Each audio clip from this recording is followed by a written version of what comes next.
I am the true vine, and my Father is the vine grower. He removes every branch in me that bears no fruit.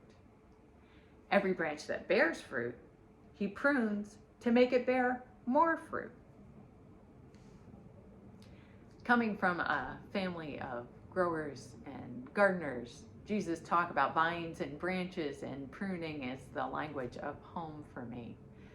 Every winter, the members of my family get out stones like this one to sharpen the blades on the tools that we use for pruning.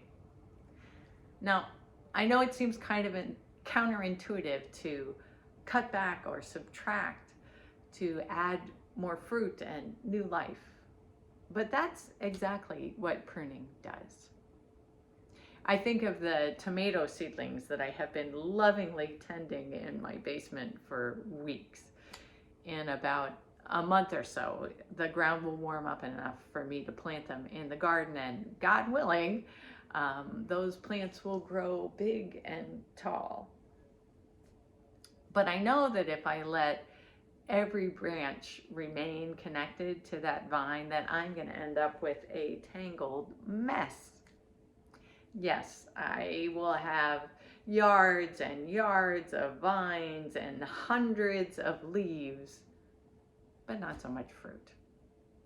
So hard as it will be, I am going to prune back those plants that I've been lovingly caring for to 2 or 3 branches from the main vine so that we'll have some truly epic tomatoes.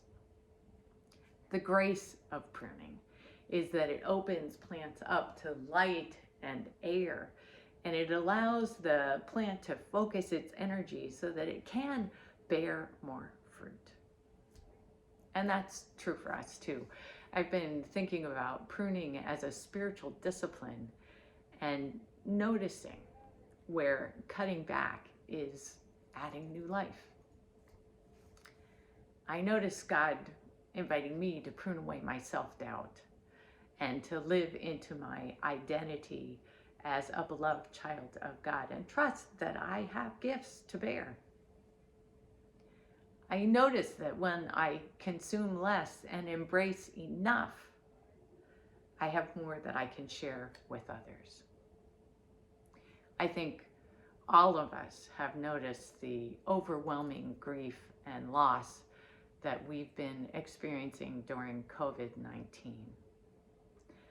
But I also noticed that when we were staying home and cutting back on driving our cars and flying in planes, that the quality of the air really did improve.